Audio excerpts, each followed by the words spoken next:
Сонымен, Хорхе, қалайсың? Соңғы жекпе-жегіңді өткізіп, карьераңды аяқтадың. Көңіл-күйің қалай? Иә, менің қазір басыма неше түрлі ойлар келіп жатыр. Және физикалық форма, мысалға, жылдамдығымды айтатын болсам, жаман емес сияқты. Сондықтан мансабымды аяқтағаныма аздап өкінішім бар. Бірақ бұл жердегі басты мәселе мидың жылдамдығы сияқты. Өйткені сенің миың болып жатқан жағдайды бірден қабылдап және оған жауап беру керек. Басқаша бұны қалай түсіндірсем болады? Мысалға, бұрындар мен өзіме келе жатқан соққыны бірден байқап, қорғануға тырысатынмын. Ал қазір мен сол соққының келе жатқанын көремін, бірақ бірден қорғанысқа бара алмаймын. Бұл менің жылдамдығымның бұрынғыдай емес екенін немесе физикалық формамның нашарлығын білдірмейді. Тек мендегі рефлекс шаршаған сияқты. Қысқасы, мен бұрынғыдай емеспін, сондықтан әрі қарай төбелесудің ешқандай мәнісі жоқ. Мен жалпы спорттық мансабымда қорғаныста өте жақсымын. Бірақ қазір соққыларды өте көп жіберіп алатын болдым. Өзіңнің сүйіктісіңмен әрі қарай айналыса алмайтыныңды сезесің. Бұл кез келген адамның басында болады. Жаттығуымды тоқтатпаймын, бұл мені формада ұстайды. Бірақ енді бұрынғыдай жоғары деңгейде төбелесе алмаймын. Сондықтан бұл эстафетаны жастарға беретін уақыт келді деп есептеймін.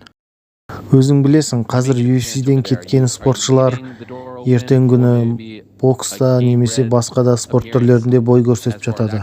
Енді сені әрі қарай бокстан немесе қолғапсыз жалаң қолмен төбелесетін спорттан көре аламыз ба? Қолғапсыз жалаң қолмен төбелесетін спортты бірден айтайын. Жоқ, мен бұдан бас тартамын.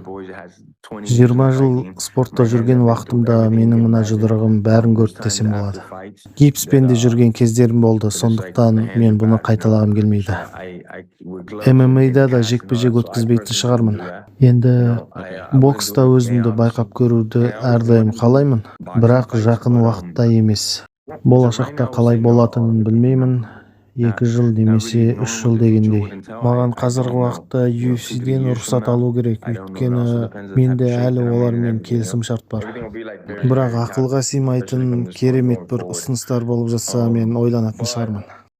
Жекпе-жектен кейінгі пресс-конференцияда Бернс сені денесіне әдейі лосьон жағып алды деп кінәлады. Оның айтуынша сенің денең өте тайғанақ болыпты. Білесің бе, сахна сыртында мені бақылау үшін комиссия мүшелерінің қаншадан болғанын?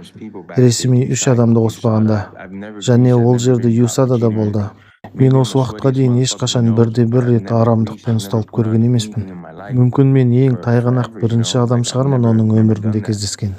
Бірақ мен ешқашанда денеме ондай май жаққан жоқпын. Мүмкін Гилберттің техникасында бірдеңе дұрыс емес шығар. Негізі ол өз қарсыласын партерде ұстағаннан басқа ештеңе жасай алмайды ғой. Сондықтан мен ант етемін, ешқандай арамдық жасаған емеспін өмірімде. Мысалға, жекпе-жекте төреші болды ғой, бізді ажыратып, сол жерде жұмысын жасап жүрген. Егер үзілісте бір нәрсе дұрыс емес болса, ол маған айтар еді ғой. Сондықтан маған бәрібір.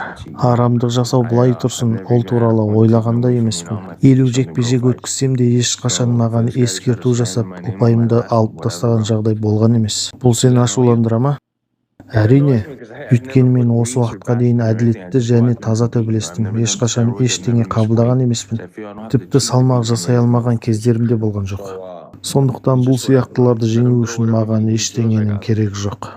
Аударып дыбыстаған Төбелес KZ арнасы. Жазылыңыздар, достар.